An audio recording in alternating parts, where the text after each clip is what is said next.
Hello दोस्तों, मैं अमित कुमार और आप देख रहे हैं योर केमिस्ट्री टीचर। हम लोग अब कुछ जो आपके छोटे सा समय बचा ना, उसमें आपको केमिस्ट्री को तैयारी करवा देना। अच्छा प्रिपरेशन रहेगा आपको कि आप एग्ज़ाम में अच्छा नंबर को प्राप्त कर सकें। मेरे प्यारे बच्चे, हम आपके सामने वीडियो नहीं दे रहे थे क्योंकि कुछ प्रॉब्लम चल रही थी, बोर्ड ख़राब हो चुका था मेरा। तो आज से हम लोग पर डे आपके लिए मेहनत करने वाले हैं। आप भी थोड़ा सा मेहनत कीजिए। अगर आप हमारे वीडियो को पहली बार देख रहे हैं तो चैनल को भी सब्सक्राइब कर दीजिए और वीडियो को दोस्तों में शेयर कर दीजिए। आपको गारंटी कहता हूं बच्चे कि आप केमिस्ट्री को तैयारी कर सकते हैं। तो आज हम आपके लिए एक छोटा चैप्टर पॉलीमर बहुलक लेकर आए हैं। तो बहुलक क्या होता है? सबसे पहला पॉइंट कि बहुलक क्या है। तो बहुलक छोटे छोटे पदार्थों से बनने वाले जो इकाई होती है, छोटी इकाइयों से मिलकर जो बड़े इकाई बनता है उसे हम लोग बहुलक कहते हैं बाबू। और हम इसमें वही क्वेश्चन को देखेंगे जो एग्जाम पूछा है, उसको कवर करेंगे प्यारे बच्चे। तो चला जाए, तैयारी में हम लोग कमी नहीं करना है। तो पहला क्वेश्चन देखा जाए कि एडिशन पॉलीमर से क्या समझते हैं।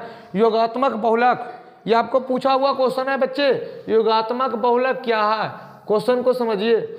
मीन्स एडिशन, अब देखिए योग के मतलब जोड़ना, मीन्स जिसमें एक लाख क्या आपको दिमाग में आना चाहिए कि एक लाख क्या होते हैं। तो एक लाख के मतलब सुनिएगा, एक लाख के मतलब जो छोटा इकाई से बहुलक बनता, तो छोटा इकाई को हम लोग बोलते हैं एक लाख, अब बड़ा इकाई को बोलते हैं बहुलक। और ये प्रक्रिया को बोलते हैं बहुलीकरण। एक लाख से बहुलक बनने की प्रक्रिया को बहुलीकरण कहते हैं प्यारे बच्चे। हाँ, तो कहने का मतलब हम समझा रहे थे कि अगर एक लाख आपस में जुड़ कर, सुनना ध्यान से, एक लाख आपस में जुड़ कर प्यारे बच्चे बहुलक बना ले, लेकिन बहुलक के अलावा कोई दूसरा पदार्थ न बनावे, केवल बहुलक बनावे। जैसे समझिए तो देखिए, करा polymer form by direct addition of repeated monomers, means बहुत सारे मोनोमर के रिपीट्स होने से without the elimination of any molecules is called addition polymer and this process is called addition polymerisation. एक बार फिर से मैं बोल रहा हूँ, दोनों मीडियम की लेके चलेंगे बच्चे, दोनों मीडियम के, हिंदी और इंग्लिश दोनों। देख लीजिए, जब एक लाख अणु आपस में संयोग कर बहुलक का निर्माण करते हैं तो किसी अणु का विलोप नहीं होना चाहिए, मीन्स दूसरे पदार्थ नहीं बनना चाहिए, दूसरे पदार्थ नहीं बनना चाहिए, एडिशन। वैसा बहुलक जिसमें एक लाख के सीधे संयोग से बहुलक बनता है, वैसे बहुलक जो एक लाख के सीधे संयोग से बनता है और बहुलक के अलावा कोई दूसरा पदार्थ नहीं बनना चाहिए, हम उसे बोलते हैं क्या चीज? एडिशन पॉलीमर, योगात्मक बहुलक। और इस प्रक्रिया को बोलते हैं योगात्मक बहुलीकरण। एक बार फिर से मेरे साथ रहे बच्चे, आप याद कर लीजिए, हमने बोल रहे हैं कि वैसा बहुलक होना चाहिए जो एक लाख के सीधे संयोग से बने और एक बहुलक के अलावा कोई दूसरा पदार्थ न बने। जैसे मैं आपको देख लीजिए, इथीन के बहुलीकरण से केवल पोलोथीन बनता है और कोई दूसरा पदार्थ नहीं। पीवीसी विनाइल क्लोराइड से बनते बच्चे, विनाइल क्लोराइड के बहुलीकरण से हमको पीवीसी बनता, पीवीसी के अलावा कोई दूसरा पदार्थ नहीं बनता। तो ये सब हमारा कुछ ही हो जाएगा, आप याद रखिएगा क्या चीज हो जाएगा बच्चे? एडिशन। चला जाए, नेक्स्ट क्वेश्चन क्या कहते हैं। नेक्स्ट क्वेश्चन का रहा जो देख लीजिए हमको दूसरा, हाँ ये दूसरा टाइप है बच्चे, दूसरा टाइप कंडेंसेशन पॉलीमर्स, संघनन बहुलक। संघनन बहुलक किसको कहेंगे? तो सुन लो, वही जब एक लाख के सीधे संयोग तो होगा ही, लेकिन बहुलक के अलावा कोई दूसरे पदार्थ बने, संघनन बहुलक कहलाता है। जब एक लाख संयोग कर बहुलक का निर्माण करते हैं और एक छोटे अणु जैसे कार्बन मोनोऑक्साइड NH3 H2O आदि का निर्माण करते हैं, साथ ही साथ कहने का मतलब बहुलक के अलावा कोई साथ ही साथ एक छोटा पदार्थ भी बनता है, तो उसे संघनन बहुलक, और उस प्रक्रिया को संघनन बहुलीकरण। मेरे प्यारे बच्चे, दो क्वेश्चन करवा दिए आपको, एडिशन कंडेंसेशन। इसमें क्या था भाई, पूछ रहे a polymer formed by the condensation of two और more than two monomers with the elimination of simple molecules like water, ammonia, hydrogen, chloride, alcohol is called condensation polymers. एक चीज आप प्यारे बच्चे आप समझिए, दिमाग एकदम स्थिर कीजिए और समझिए बातों को। देखिए क्या है, जब एक लाख के सीधे संयोग से बने तो आपको योगात्मक कहलाएगा। एक लाख विभिन्न प्रकार के भी रहेंगे और आपस में संयोग कर रहे हैं और एक छोटा पदार्थ भी बना रहे हैं बहुलक के अलावा, तो उसे हम लोग क्या बोलेंगे? संघनन। चला जा, जैसे आपका इसका एग्जाम्पल याद रखिएगा, नाइलॉन हो जाएगा, नाइलॉन 6 टेफ्लॉन ये सब हो जाएगा आपका, इसका टेरिलॉन ये सब इसी का एग्जाम्पल है बच्चे। अगला क्वेश्चन कर रहा है right the monomers of the following polymers. आप ये सब का बताइए। सबसे पहले प्यारे बच्चे मोनोमर्स मीन्स क्या होता है, तो एकलक, याद रखिएगा। मोनोमर्स मीन्स होता है एकलक, याद रखना होगा इस पॉइंट को। और पॉलीमर्स मीन्स आपका होता है क्या चीज, बहुलक। तो देखिए आपका क्वेश्चन कर रहा है कि पोलोथीन का बता दीजिए, टेफ्लॉन का बताइए, डेक्रॉन का बताइए, नाइलॉन 66 का बताइए, बेकेलाइट का बताइए, बुन्ना NS के बता दीजिए। तो देखिए टेफ्लॉन बहुलक है, एकदम याद कर लीजिए इतना। टेफ्लॉन का बना है टेट्राफ्लोरो, याद रखिएगा, टेट्राफ्लोरो इथेलीन से। टेफ्लॉन बना है टेट्राफ्लोरो इथेलीन से।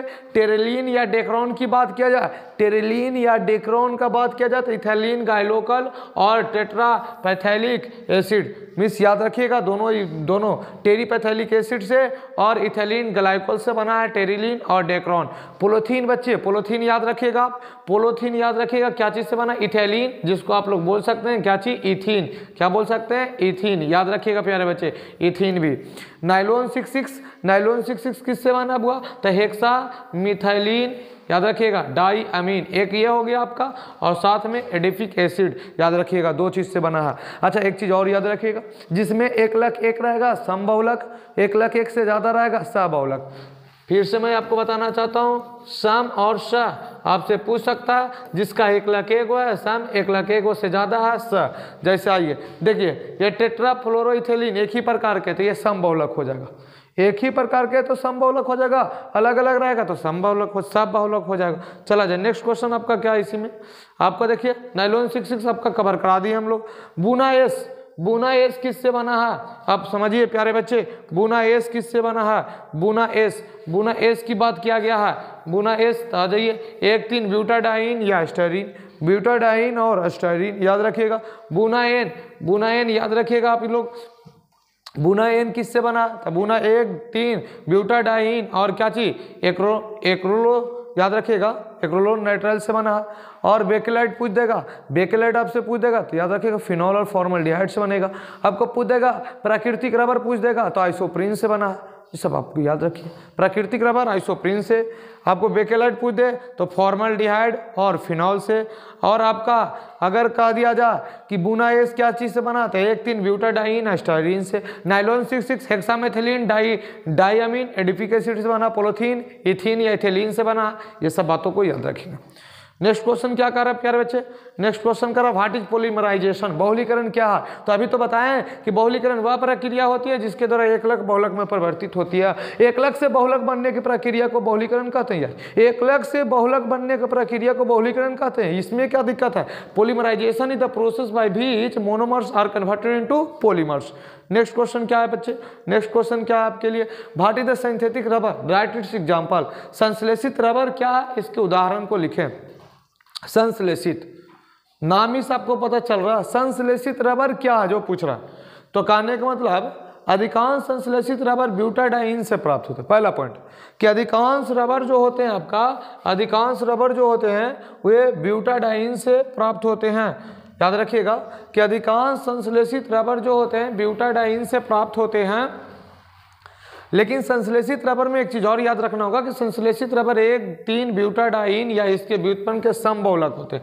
याद रखिएगा समबहुलक होते हैं अथवा सबहुलक भी होते हैं, इसे अलग अलग से भी बनते हैं, जिनसे एक एकलक 1,3 ब्यूटाडाइन भी होता है। तो आप याद रखिएगा most of synthetic rubber are derived from butadiene derivative. Synthetic rubber are either homopolymer और आप बोल सकते हैं इसको होमो के साथ हेट्रोपोलीमर भी बोल सकते हैं आप इसको। चला जाए ये सब पॉइंट को याद रखा जाए, छोटे कुछ क्वेश्चन नहीं होते इसमें से। निम्नलिखित में प्रत्येक का एक उदाहरण दीजिए। सिंथेटिक रबर, संश्लिष्ट रबर नाम है, देखिए संश्लिष्ट का मतलब हम लोग बनाते हैं जो संश्लिष्ट, बुना एस हो गया, बुना एन हो गया रबर में। होमोपोलीमर समबहुलक, अभी आपको बताएं होमोपोलीमर पोलोथीन हो गया, पॉलीविनाइल क्लोराइड हो गया, ये समबहुलक जो एक प्रकार के एकलक से बने होते बच्चे। आपको कोपोलीमर का मतलब हो गया सबबहुलक जो विभिन्न प्रकार के एकलकों से, नाइलॉन 66 बुना एस बेकेलाइट, ये सब आपका याद रखिएगा। जो हम लोग बनाते हैं संश्लिष्ट बुना एस रबर, बुना एन, होमोपोलीमर समबहुलक किसको बोलेंगे, पोलोथीन को, पॉलीविनाइल। एक बार दिमाग में लोड कर बच्चे कि जिसमें बहुत सारे एकलक, एक से अलग अलग एकलक है तो सा एक प्रकार के सम, और जो हम लोग बनाएंगे संश्लिष्ट रबर। तो प्यारे बच्चे एक एक क्वेश्चन को देखिए। बहुलक का इंपॉर्टेंट क्वेश्चन है, आप इसे देखिएगा तो अच्छा ही रहेगा। और जाते जाते आपको मालूम होना चाहिए प्यारे बच्चे कि एक छोटा सा मोटिवेशनल हो जाए। कह जिंदगी से यही सीखा, जिंदगी से यही सीखा, मेहनत करो रुकना नहीं, मेहनत करो रुकना नहीं। हालात कैसे भी हो बच्चे, हालात कैसे भी हो, किसी के सामने झुकना नहीं, किसी के सामने झुकना नहीं। मेरे बच्चे फिर से आप इससे सुनिए और ध्यान से, आप ही के लिए था। चलते हैं, फिर मिलते हैं अगले वीडियो में।